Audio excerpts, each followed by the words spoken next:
આ તરફ ભાવનગરના મહુવાના ડોડિયા ગામની શાળાને બંધ કરાઈ છે। આચાર્ય દંપતી અને ગ્રામજનોના વિવાદ વચ્ચે શાળાને તાળાબંધી કરાઈ છે। ગ્રામજનોએ શાળાને તાળાબંધી કરીને બંનેની બદલીની માંગ કરી। તાળાબંધીના કારણે 456 વિદ્યાર્થીઓ શિક્ષણથી વંચિત રહ્યા છે। એક તરફ ગ્રામજનોનું કહેવું છે કે શાળામાં જ્ઞાતિવાદ અને અન્ય શિક્ષકોને ટોર્ચર થતું હોવાના કારણે ગ્રામજનોએ આ તાળાબંધી કરી છે। બીજી તરફ આચાર્યનું કહેવું છે કે એસએમસીના સભ્યો ગેરવર્તન કરે છે અને મારા વિરુદ્ધ ગામમાં ખોટો પ્રચાર કરે છે। તો આચાર્ય દોષનો ટોપલો એસએમસીના માથે મૂકી દીધો।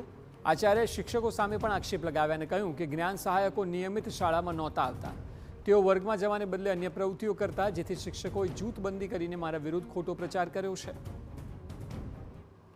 અને અહીંયા નીચા ડોળિયા પ્રાથમિક શાળામાં એસએમસીની ફરજ બજાવું છું। મુદ્દા તો સાહેબ જાજા છે, પણ જે અહીંયા જે અમારે 15મી ઓગસ્ટના હિસાબે દેશનો નકશો દોરેલો હતો, ધ્વજારોહણની નીચે બાળકોએ દોર્યો હતો, તો એની માથેથી જે ભરતગીરી હાલી અને જૂના શિક્ષકનો કાફલો પકડ્યો, તો એની ઉપર એટલી કઈ તાકાત છે, કેવી રીતે વ્યક્તિ છે, તો એનો કાફલો પકડી લીધો। તો આવું કયો વ્યક્તિ છે કે એનો કાફલો પકડે? તો આવી કોઈ ફરજ હોય જ નહીં, પણ એનો કાફલો પકડ્યો જૂના શિક્ષકનો। દેશનો નકશાનો પેલો એને અપમાન કર્યું, મોટામાં મોટું અપમાન, કે દેશના નકશાની માથે હાલી ગયા। આવું એને કર્યું છે સાહેબ। જો બદલી નહીં થાય તો તમે આગામી દિવસોમાં શું કરશો?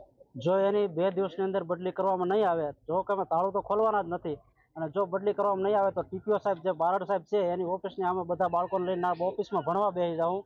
અને અમે જો 3 અરજી કરી, બારડ સાહેબને દીધી, ભાવનગર શિક્ષણ અધિકારીને દીધી, કોઈ પણ અમને જવાબ દેવામાં આવ્યો જ નથી।